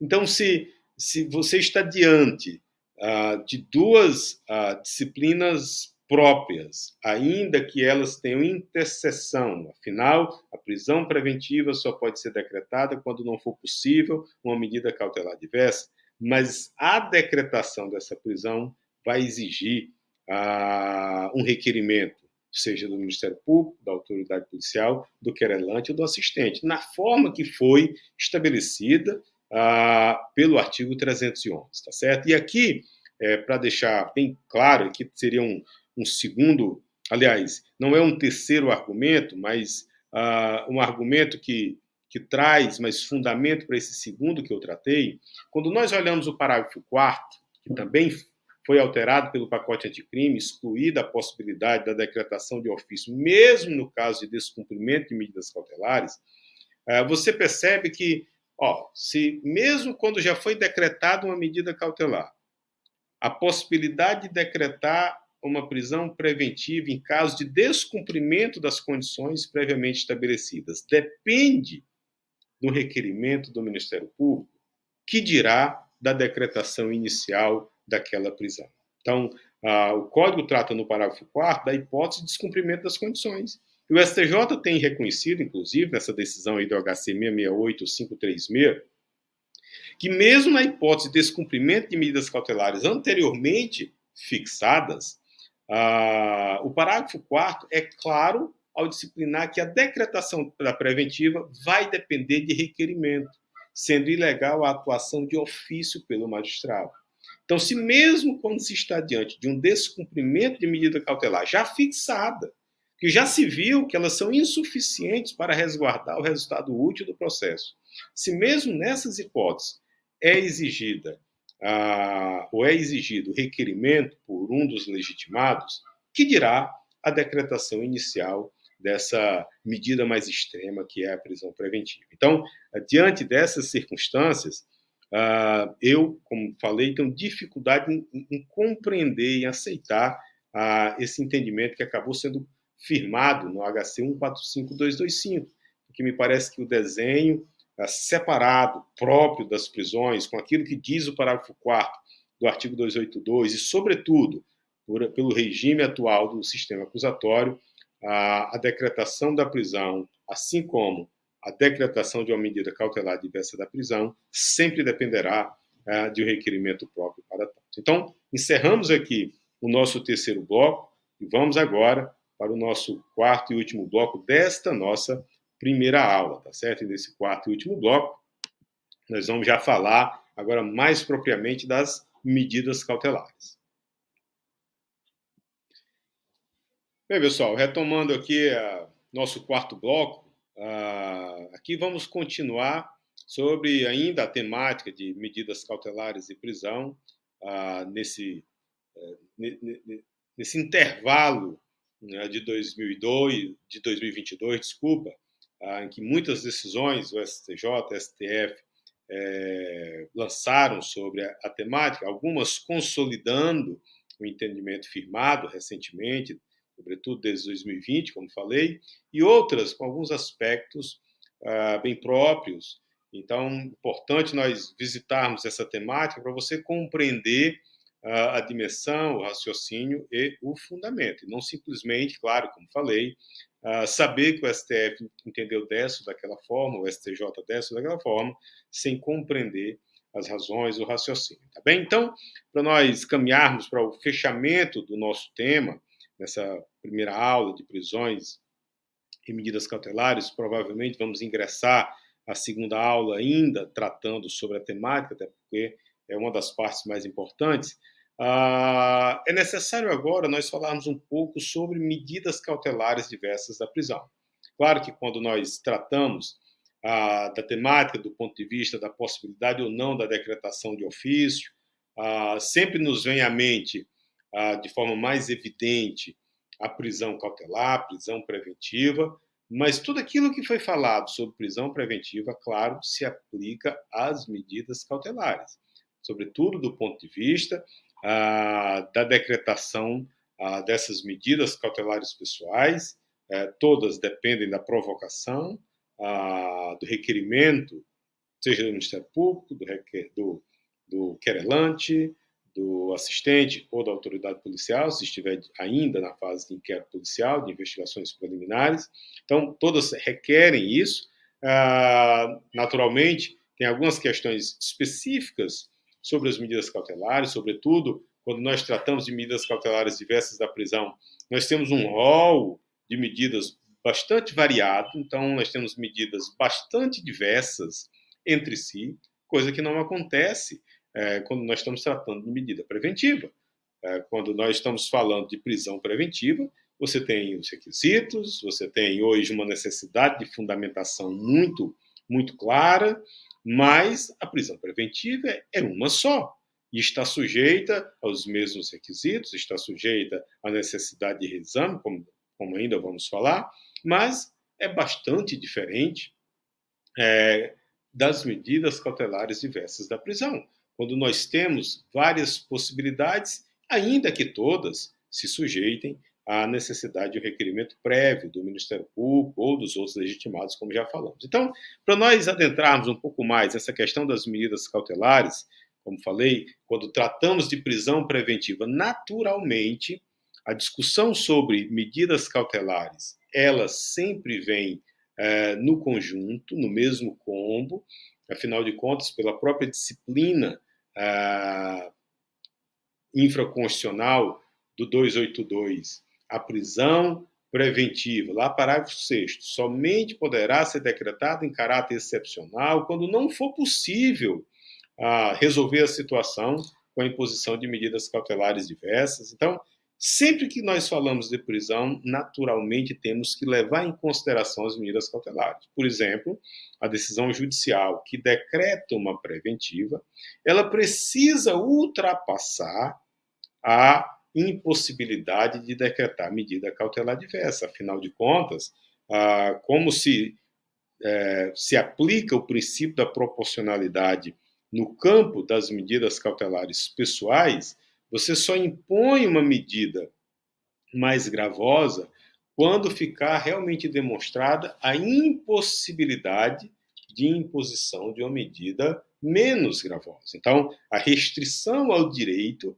ela somente é possível no seu grau máximo quando realmente restar demonstrado que a restrição em grau menor não será suficiente. Então, quando se trata da adequação e da necessidade, sobretudo, no campo da aplicação do princípio da proporcionalidade, é a fase, a esfera, o subprincípio da necessidade que vai estabelecer essa ponderação. Afinal de contas, é necessária a imposição dessa restrição? Não seria possível alcançar o resultado com a restrição menor? Então, são essas questões que precisam ser ponderadas e para que você possa perceber que quando se está diante de uma análise de uma prisão preventiva, necessariamente você precisa levar em consideração o assunto na perspectiva das medidas cautelares e vice-versa.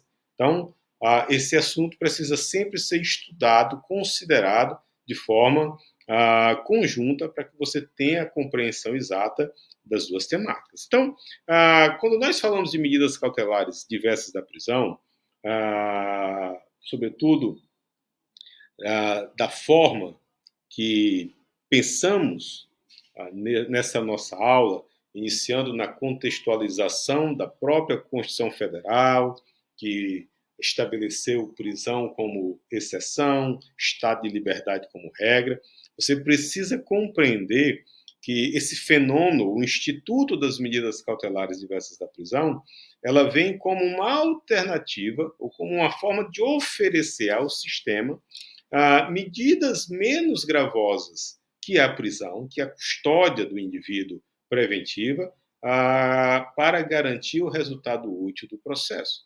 Então, o legislador entendeu que, nesse novo contexto pós-constituinte, pós-Constituição de 88, em que a prisão do indivíduo, a prisão provisória é exceção, porque a regra é a liberdade, o sistema precisaria oferecer medidas cautelares também na perspectiva de resguardar o resultado útil do processo, mas medidas cautelares que fossem menos gravosas, mais simples do ponto de vista da restrição ao direito do que a prisão, que afeta o direito de liberdade em seu grau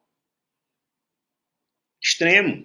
Afinal de contas, o indivíduo, quando está preso, embora ele tenha ainda a possibilidade de locomoção, de circular dentro da unidade prisional, até isso é restringido. Então, você não pode considerar, porque o indivíduo pode andar dentro da unidade prisional, que ele ainda tem direito de liberdade. Na verdade, o direito de liberdade dele foi absolutamente restringido, porque ele não tem a opção de sair. Ele pode circular nas áreas que são limitadas, que naquele momento são possíveis para ele circular, ir ao banho de sol, ir até o local onde ele executa o trabalho, o estudo, o que quer que seja.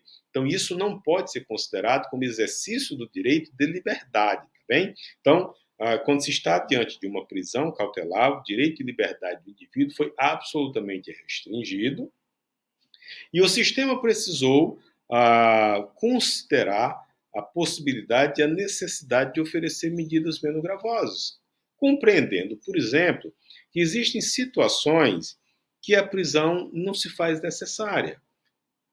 Podemos considerar, à guisa de exemplo, a situação de um indivíduo que está sendo acusado de crime contra a administração pública, no exercício de um cargo público, algum tipo penal ali que prevê a possibilidade ou que cumpre os requisitos para a possibilidade de uma prisão, o Ministério Público ele pode, diante da situação, requerer a prisão do indivíduo. Ele também pode requerer, ou o juiz pode, mesmo diante de um pedido de prisão, considerar que não é necessária a prisão. Afinal de contas, se o risco daquele indivíduo reiterar na prática criminosa está restrito ao exercício do cargo público, o juiz pode entender, e o Ministério Público pode entender isso até previamente, eu não estou dizendo que isso se aplica a todos os casos, naturalmente, mas de acordo com o caso concreto, isso pode ser possível, que apenas o afastamento das funções daquele indivíduo possa ser suficiente para resguardar o resultado útil do processo. Não haveria, naquelas circunstâncias, a necessidade de imposição da medida cautelar mais gravosa, da prisão, por exemplo. Seria suficiente o afastamento das funções públicas. E isso acontece muito. Várias decisões que você já deve ter visto, que os tribunais superiores, e claro, tribunais de segunda instância, juízes monocráticos, inclusive, entendem que, naquele caso em específico, pelas circunstâncias do indivíduo, pelas circunstâncias do fato, não haveria necessidade da medida extrema, seria suficiente uma medida cautelar diversa. Esse contexto, esse cenário, essas peculiaridades de cada caso acabaram por levar o legislador infraconstitucional a compreender a necessidade de estabelecer medidas cautelares que restringissem os direitos e garantias do indivíduo num grau menor e, mesmo assim, trouxesse a garantia processual de resguardo ao resultado útil do processo. Isso pode ser, esse mesmo raciocínio que falei, do ponto de vista da função pública, também pode se aplicar a outras situações ali previstas nos 9 incisos do artigo 319, que vamos já ver ainda que rapidamente. Então, nós temos essas medidas cautelares que buscam, de alguma forma, ou afastar o indivíduo da possibilidade de reiterar no crime, outras que buscam vincular o indivíduo ao processo, e outras que buscam, basicamente, estou fazendo aqui uma análise mais ampla, evitar que o indivíduo se ausente, ou fuja, ou de alguma forma se torne, desapareça do processo. Então, basicamente, as medidas cautelares, elas buscam manter o indivíduo vinculado ao processo, evitar que o indivíduo reitere no crime, ou, de alguma forma, manter a vigilância do Estado sobre ele, mesmo fora da unidade prisional, mesmo extramuros. É assim com o recolhimento domiciliar, é assim com o monitoramento eletrônico, nessa última categoria que eu falei ainda há pouco. E, claro, o cabimento das medidas cautelares, nós estamos diante aqui de medidas previstas como medida cautelar pessoal do ponto de vista penal. Então, estamos diante aqui de acusações ou de investigações do ponto de vista criminal que, de alguma forma, justifiquem a imposição de medidas cautelares. Afinal de contas, como nós já tratamos, hoje os tribunais têm entendido, o STJ, eu já falei isso, deixa isso de forma muito bem estabelecido nas decisões, os princípios da excepcionalidade, da provisionalidade e da proporcionalidade. Então, não é razoável que se estabeleçam medidas cautelares mais gravosas para situações simples, sem gravidade, extremamente leves, tá certo? E os requisitos dela, claro, estão lá. Acabei de falar do princípio da proporcionalidade, artigo 282, incisos 1 e 2, trazem expressamente a necessidade de adequação. 282, na verdade, é uma tentativa do legislador de conceituar, de operacionalizar o princípio da proporcionalidade no campo penal. Era muito falado, talvez você se recorde que durante muitos anos, quando o princípio da proporcionalidade era muito discutido no campo constitucional, no campo civil, em várias demandas cíveis, mesmo naquela época, quando se falava sobre o princípio da proporcionalidade no âmbito criminal, aquilo era muito questionado. Não, aqui não é sobre isso que se fala. O campo penal não admite a proporcionalidade. Então, havia toda uma restrição ao princípio da proporcionalidade. E, à medida que o entendimento foi evoluindo, percebeu-se que não há ramo do direito que se discuta mais a colisão de direitos fundamentais do que o campo das liberdades penais, ou do processo penal que trata da liberdade do indivíduo. Então, quando se está diante de um pedido de prisão cautelar ou de aplicação de medidas cautelares, o processo está a todo o tempo lidando com colisão de direitos fundamentais. Afinal de contas, é a liberdade de ir e vir do indivíduo, é a liberdade do exercício do trabalho, é a liberdade disso ou daquilo, é a proibição de fazer, é a obrigação de fazer. Então, tudo isso gira em torno de colisão de direitos fundamentais. E, claro, quando se está diante de colisão de direitos fundamentais, a aplicação do princípio da proporcionalidade é, por essência, é fundamental para se conseguir alcançar uma resolução ou uma solução que seja razoável, que seja técnica. Daí a importância do princípio da proporcionalidade. Então, os requisitos estão lá e a pertinência. Eu gosto muito, quando vou falar de medidas cautelares de prisão, chamar a atenção para esse ponto das medidas cautelares que, por vezes, passa despercebido.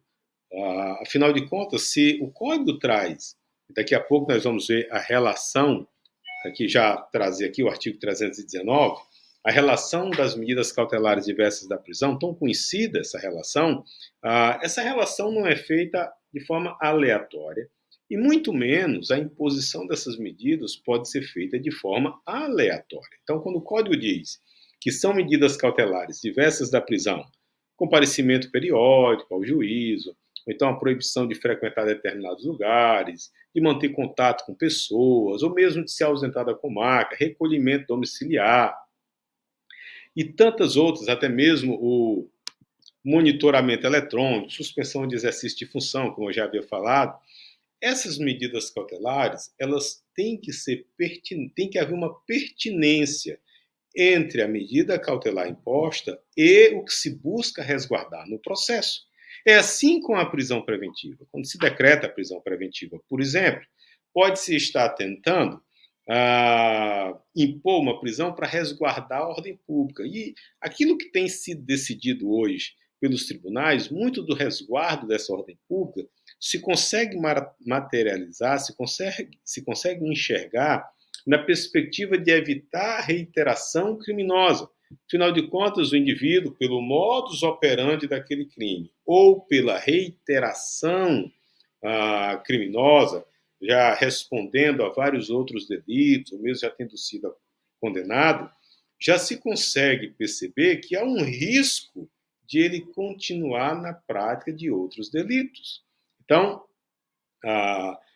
quando se está diante da imposição de prisão ou de medidas cautelares, tem que haver uma pertinência entre a medida imposta, seja ela diversa da prisão, seja ela a própria prisão, e o que se busca resguardar. Se o que se está buscando resguardar é a reiteração criminosa, aliás, buscando resguardar, desculpa, resguardar a ordem pública ante o risco da reiteração criminosa, talvez se reconheça que só pode ser alcançada aquela finalidade com a imposição da prisão. Afinal de contas, se ele continuar solto, ele pode reiterar no crime. Isso muitas vezes fundamenta, por exemplo, a decretação da prisão, claro, tem outros requisitos, no campo da violência doméstica. O princípio da proteção da mulher, o princípio da prevenção, para que um mal maior não aconteça. É de tal forma evidente naquele contexto, naquele cenário, que é necessária a prisão para evitar que o ofensor, ao retornar para casa, acabe ofendendo de tal forma a integridade física ou mesmo a vida da vítima, que se impõe a prisão, porque não haveria a possibilidade de uma outra medida suficiente para resguardar os direitos da vítima que não fosse a prisão. Da mesma forma, as outras medidas cautelares. Aquela que falei, que está aqui no inciso 6, do exercício da função pública. Evidentemente, essa medida cautelar só se revela possível se estiver diante de um indivíduo que exerça uma função pública. Assim como a suspensão do exercício de uma atividade de natureza econômica ou financeira somente é possível quando o indivíduo que foi preso ou que está com pedido de decretação de uma prisão de medida cautelar, ele, de alguma forma, estiver no exercício de uma atividade, seja como gestor de uma empresa, de uma sociedade empresarial que tem outros, está respondendo a outros crimes, sei lá, sonegação fiscal, crimes contra o sistema financeiro, sei lá qual a situação. Então, essa medida, no inciso 6, você percebe que ela tem que ser pertinente e não é diferente das outras. A própria internação provisória do acusado, quando se estiver diante dessas situações aí previstas, da inimputabilidade ou semi-imputabilidade, a própria monitoração eletrônica e aquelas que são previstas antes, proibição de acesso ou frequência a determinados lugares. Naturalmente, a imposição dessa medida cautelar somente se mostra razoável quando houver pertinência com o contexto vivido pelo indivíduo. Se o indivíduo não tem sido, de alguma forma, se não restou, de alguma forma, apresentado naquela análise preliminar, que a frequência do indivíduo a bares, ou mesmo a locais onde ele já respondeu por furtos naqueles lugares, lojas, farmácias, por que se vai proibir o indivíduo de frequentar determinados lugares? Então, tem que se saber qual é o contexto para que haja pertinência da medida a ser aplicada. É claro que o caso concreto pode evidenciar que não necessariamente é objeto da acusação, mas a situação específica daquele indivíduo leva a crer que é necessária a imposição desta ou daquela medida. E por isso é importante que haja essa consideração sobre a pertinência da medida, tá bem? Então, de uma forma bem simples aí, compreender a questão da pertinência. E aí, olhando para os requisitos das medidas cautelares, você sabe que o 282, como falei, aliás, já falamos por algumas vezes, o legislador, nesse dispositivo, ele buscou conceituar aquilo que a doutrina, ao longo das décadas, sobretudo do século XX, como você sabe, tentou estabelecer sobre os subprincípios da proporcionalidade. Então, o 282, o legislador vem de forma bastante ousada, com muito interesse, na tentativa de dizer, as medidas cautelares elas podem ser aplicadas quando forem necessárias e adequadas. Quando você lê essas duas palavras, naturalmente você associa aos subprincípios do princípio da proporcionalidade.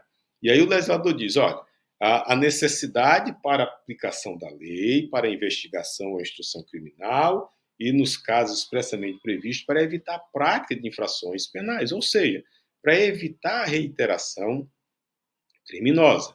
E, à frente, ele diz, olha, a adequação da medida à gravidade do crime, às circunstâncias do fato e às condições pessoais do indiciado ou acusado. A leitura mais atenta desses dois dispositivos, você percebe bem que não é necessariamente a melhor conceituação desses dois dispositivos, aliás, desses dois institutos do princípio da proporcionalidade. Afinal de contas, a necessidade, o ser necessário do ponto de vista da proporcionalidade, não seria aqui, por exemplo, para evitar a prática de infrações criminais. Isso aí seria adequação. Então, quando nós estamos diante do princípio da proporcionalidade, uma medida ela é adequada, ou aquela restrição ela é adequada como forma de evitar que aquilo aconteça. Como, por exemplo, o indivíduo teve a prisão decretada para evitar a reiteração criminosa. Então, se o indivíduo estiver preso, então ele não vai conseguir praticar crimes extramuros. Então, essa medida ela é adequada, ela é apta para resguardar a finalidade que está sendo almejada. Então, o legislador aqui, mesmo talvez na melhor das intenções, acabou fazendo uma certa confusão com a conceituação da necessidade e adequação. Para, claro, não ficar sem resposta, a necessidade é no sentido da menor restrição, da imposição da medida que importe menor restrição ao direito fundamental afetado. Então, você pode decretar a prisão porque ela é adequada, ela é apta para alcançar a finalidade e porque ela é a única que se mostra suficiente para isso, ou seja, ela é necessária. Há necessidade de impor a prisão, porque sem ela, nenhuma outra menos gravosa seria suficiente. Então, esse é o aspecto da necessidade. É a menor restrição possível. Estou falando aqui do exemplo da prisão, que fica bem evidente, tá certo? Fica mais fácil de compreender quando é adequado e quando é necessário. Mas, mesmo superando essa, digamos, atecnia com relação à conceituação do que é necessário e adequado, o fato é que o legislador tentou estabelecer, ou, aliás, buscou estabelecer o princípio da proporcionalidade ou um segmento, uma observância ao princípio da proporcionalidade no campo das medidas cautelares, exatamente por aquilo que falei ainda há pouco. Não há nos ramos do direito um campo mais próprio para a discussão de direitos fundamentais com tanta intensidade e volume do que no processo penal. Afinal de contas, a todo tempo está sendo discutido não apenas a condenação e a eventual restrição máxima à liberdade do indivíduo, como a própria antecipação dessa prisão, ainda que em caráter provisório, sem que isso configure uma antecipação de pena, mas o Estado estabelecendo que você está com seu direito de liberdade restringido por completo, até nova deliberação do juízo ou até uma futura condenação em cumprimento da pena.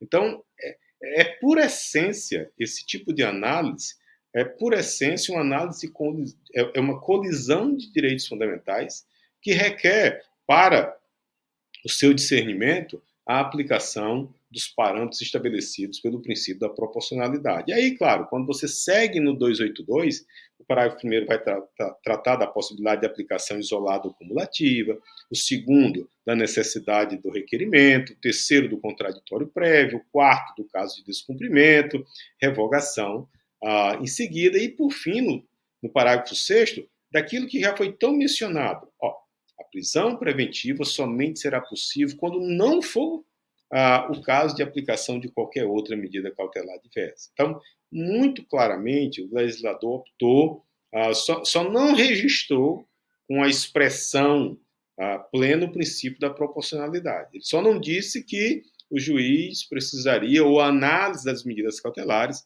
dependerá da aplicação do princípio da proporcionalidade. Ele só não utilizou a palavra proporcionalidade, mas o encaminhamento, os requisitos, a necessidade de analisar os subprincípios do princípio da proporcionalidade, isso ficou muito evidente no artigo 282, cuja redação advém lá da Lei 12.403 de 2011, tá bem? Salvo as pequenas alterações do parágrafo 2º e do parágrafo 4º, a extração da expressão de ofício, e uma pequena alteração no parágrafo 6º e 3º, que não mudam o contexto, feito pelo pacote anticrime, o restante veio todo com a disciplina da Lei 12.403 de 2011, tá bom? Então, esse é um cenário mais geral das medidas cautelares que é necessário que você compreenda, porque isso tem sido muito discutido pelos tribunais superiores com relação à possibilidade ou não de imposição da prisão. Então, a análise da prisão sempre vai depender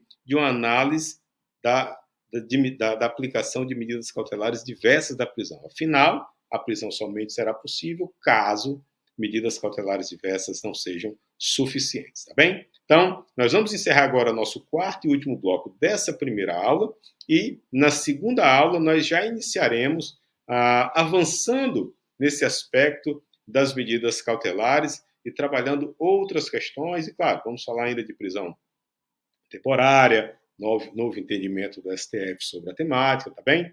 Então, vamos encerrar agora essa nossa primeira aula.